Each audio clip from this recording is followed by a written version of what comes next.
Hey guys, welcome back to my channel. সবাই কেমন আছো? আশা করি সবাই ভালো আছো এবং সুস্থ আছো। কি দেখছো হাতে তাল নাই? তালটা নিয়ে কি করব আজকে সেটাই তোমাদের সাথে শেয়ার করতে চলেছি। বন্ধুরা, এই দেখো গাছের তাল। এই তালটাকে আমি কি করবো বলো তো? এখন এই তালগুলোকে, এখন একটা তাল, আরও তাল আছে, সেই জন্য বললাম তালগুলোকে আমি ভালো করে ছাড়াবো। ভালো করে ছাড়িয়ে তালের বড়া বানাবো। সেই জন্য পাশে একটা কাকিমা আছে, তো কাকিমাকে বলে দিয়েছিলাম তালগুলো কুড়িয়ে রাখতে। তো তালগুলো কুড়িয়ে রেখেছিল। দেখো কি বড় বড় তাল। তালের স্মেল খুব ভালো লাগে। তালের গুড় পিঠে বলছি, তালের পিঠে বানাবো। আর আর একটা হয় না তালের বড়া বানাবো। আর একটা রুটি বানাবো। তাল।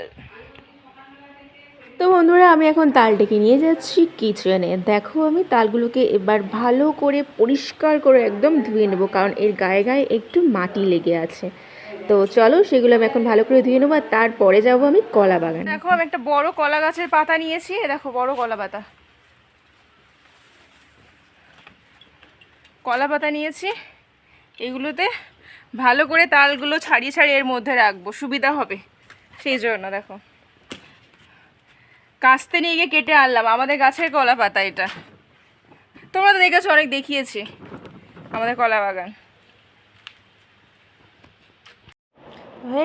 আমি চুবড়িটাকে দেখো, এটা অ্যাকচুয়ালি চুবড়ি না, এটা হচ্ছে ঝাঁকা। এই ঝাঁকাটা আমার বিয়ের সময় এই ঝাঁকাতে ভাত ঝাড়া হয়েছিল। তো সেই ঝাঁকাটাই আমি ধুয়ে নিয়ে আসলাম ভালো করে। আর দেখো, এবার আমি তালগুলোকে তো ভালো করে, তোমাদের আগেই বলেছি যে আমি ধুয়ে নিয়েছি। তো সেই তালগুলোকে এবার দেখো আমি একের পর এক ছাড়িয়ে নিচ্ছি এই আঁশগুলোকে। আমরা যখন আগে ছোট ছিলাম, ছোটোবেলায় মা কী করতো, সব কিছু নিজের হাতেই বানাতো। কিন্তু এখন আর মায়ের সে বয়স নেই, হাতে পায়ে সব ব্যামো ধরে গেছে।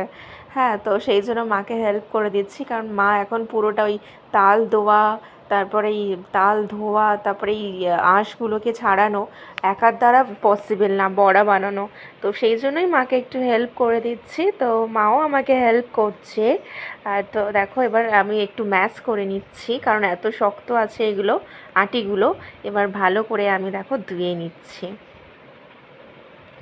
ঝোড়াতে করে ভালো করে ধুয়ে নিচ্ছি নোদগুলোকে। এই নোদগুলো না তারপরে একটা ছাঁকনিতে ছেঁকে নিতে হবে, না হলে এই যে তালের যে এইগুলো থাকে, সরু সরু যে চুলের মতো এগুলো থাকে, ওগুলো গলার মধ্যে ফেঁসে যায়।